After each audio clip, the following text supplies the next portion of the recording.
일단 제가 생각하는 15분 도시 모델의 가장 큰 약점은 현실에서 이 주거지와 직장지의 공간 불일치입니다. 뒤에 배경에서 보이는 것처럼 이게 서울시의 이제 통근 패턴을 조금 양이 많은 곳을 연결해서 보여주는 그림인데요. 보시는 것처럼 각 동과 살고 있는 동과 구를 넘나드는 그런 통행 수요가 많이 있음을 알 수 있습니다. 그런데 대부분의 15분 도시 모델을 이야기할 때 이 출퇴근에 대한 부분은 이렇게 내용을 쏙 빼놓고 얘기하는 경우가 많습니다. 사실 일상생활에서 우리 이동 중에 가장 많은 부분을 차지하고 있는 것이 통행입니다. 즉 다양한 목적지 중에 회사, 일자리로 출근하는 통행이 전체 통행에서 가장 많은 부분을 차지하고 있다라는 것입니다. 따라서 15분 도시의 개념에서는 모든 활동이 이 15분 이내에 도보 또는 자전거로 접근할 수 있는 것을 가정하고 있다라고 했을 때 정작 가장 중요한 통근이 15분 이내에 가능하지 않은 것이 우리의 현실이라고 할 수 있을 것 같습니다. 아마 주변에 15분 안에 출퇴근이 가능한 혹은 20분 안에 출퇴근이 가능한 곳에 사는 경우가 그렇게 많지 않을 것 같습니다. 이 그림은 2016년 가구통행 실태조사 자료를 기반으로 해서 서울 시민의 이제 평균 출근 시간을 좀 계산한 내용인데요. 보시는 것처럼 40분이 넘는 시간이 걸립니다.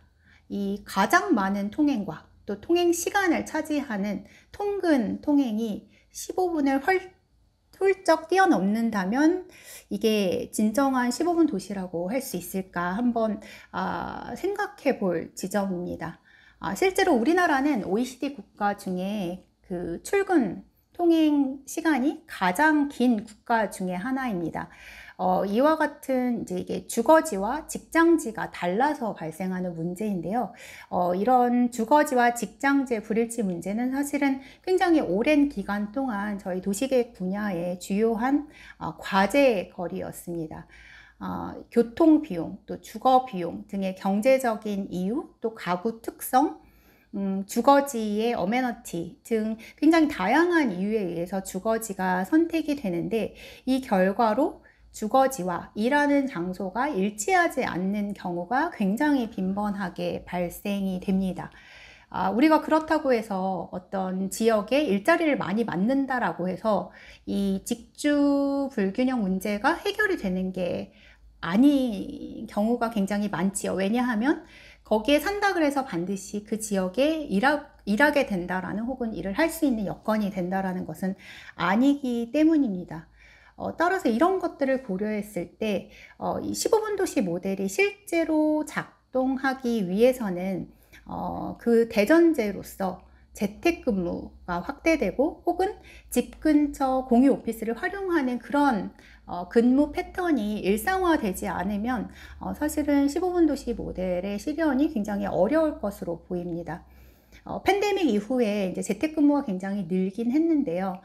아시는 것처럼 또 예전으로 돌아가려는 그런 움직임도 굉장히 많고 해서 아마도 장기적으로는 그쪽 방향으로 가기는 하겠지만 이 보편화 일상화가 되기까지는 좀 상당한 시간이 걸릴 것으로 그렇게 생각이 되어집니다. 그리고 또 두 번째 우리나라 맥락에서 조금 고민해 봐야 될 부분이 바로 초고속 광역 교통의 확대입니다. 서울시의 대중교통은 저는 개인적으로 세계 최고라고 생각하는데요. 도시 내에서의 이동뿐만 아니라 도시 간의 대중교통 체계에도 계속해서 빠르게 개선되고 있습니다. 특히 근미래에 건설될 것으로 기대되는 GTX는 수도권 지역들을 빠르게 연결해서 이제 경기도에서 서울 도심까지 이동 시간이 굉장히 많이 단축될 것으로 기대되고 있습니다. 그런데 사실 이런 광역교통의 개선은 우리가 앞에서 얘기했던 15분 도시의 맥락이랑은 오히려 반대 방향이라고 할 수 있을 것 같습니다. 왜냐하면 이제 광역교통이 굉장히 좋아지면서 15분 도시 모델에서와는 반대로 사람들이 더 멀리 살 수 있게, 그러니까 직장지로부터 더 멀리 살 수 있게 됐다라는 거죠.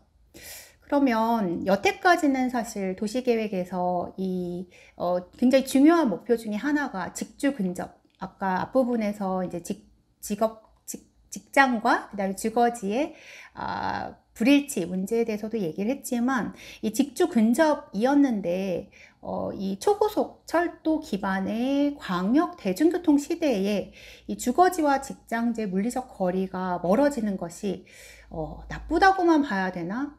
그거는 아닐 것 같습니다.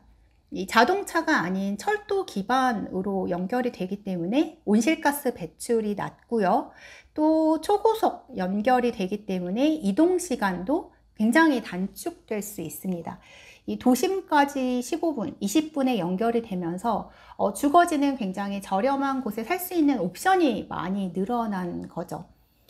그래서 우리 도시 공간에는 이제 보행과 이제 자전거의 환경이 되게 개선되면서 뭔가 생활권 위주의 활동이 강화되는 힘이 하나가 있고, 또 초고속 광역교통이 개선이 되면서 자꾸 먼 거리로 이동하게 하는 그런 양쪽 방향의 반대 방향의 힘이 팽팽하게 공존하고 있다라고 할 수 있을 것 같습니다.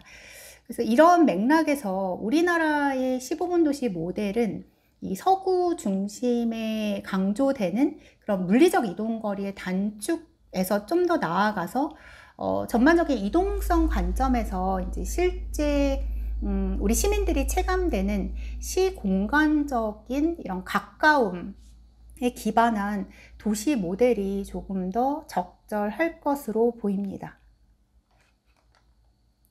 네, 정리하자면 15분 도시 모델은 최근 이런 도시 브랜딩으로 굉장히 매력적으로 많이 정책적으로 활용이 되고 있지만 이게 뭐 완전히 새로운 아이디어는 아니라는 부분을 말씀드리고 싶고요.